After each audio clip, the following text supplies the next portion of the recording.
So after committing his horrid sin, David is woken up to the reality of the evil that he has done, and he comes to his senses from his lust and envy and selfishness, and then he repents before God, and he writes Psalm 51, which is his repentance psalm, and it's worth reading the whole psalm. And he is saying in verse 4, against you, to God, you only have I sinned and done this evil thing in your sight. So that was our thought yesterday, like, how can he say that, considering all the different people whom he has influenced and hurt terribly by this? One of them, he has murdered Uriah, and he should Uriah's offense then be considered as nothing? And like what a thought, he has been defrauded, he has been murdered, he has been betrayed by his commander in chief, and just generally it's awful what happened. But David is saying, against you, God, you alone. So like, what a thought that is. Why is David saying that? Well, the answer is, maybe I just want to say two things about that. David is right. Against God alone. Sin is against God alone. Now, we could say it differently. We could say all sin is primarily against God.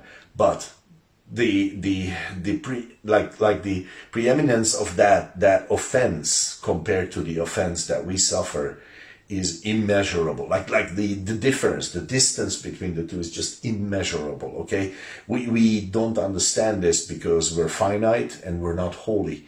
So God, okay, let's just say it this way: God is an eternal being and an eternally holy being. Okay, Psalm 99 speaks a lot about the holiness of God. Verse 5 says, exalt the Lord our God and worship at his footstool, for he is holy. Okay, exalted, holy. It is like he is like a different story. Of course, he's God.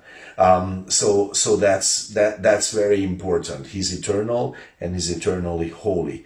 Okay, so eternal first. That means that his holiness, his holiness, in his holiness, he should be ever offended at sin. Okay, he should ever be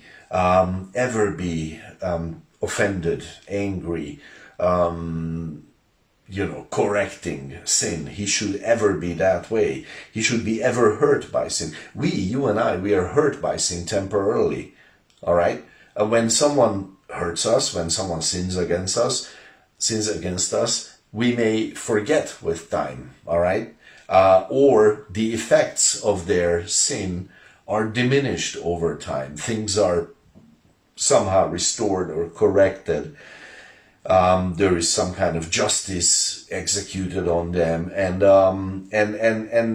somehow the effects are diminished. They are balanced out by something else. This person stole $10,000 from me, but then my wife gave birth to a daughter.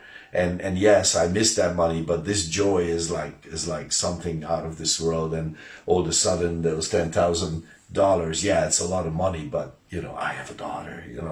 Like it's a different story with us. With God, it's not so. He is an eternal being, and any sin is an eternal affront to him. Is always an attack against him. It doesn't change. So then, while the other side is, of course, that he's eternally holy. Okay, that's important. We cannot imagine the meaning of that, the distance between us and that. Okay, we think of purity and cleanliness, and when we think of sin, we're thinking about something that would besmirch that purity, but it's not even close to the reality of what it is. It's like sin is like a full-on attack against his his holiness. Sin is like an eternal offense against his attack.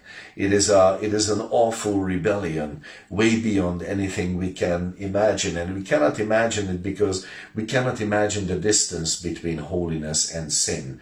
See, our natures are fallen from birth. When you read Psalm 51, you actually read about that. David describes this in this very psalm, and so we cannot see the unbridgeable difference, the unbridgeable distance between those two things, and this is holiness and sin. So this is why God is most offended, and the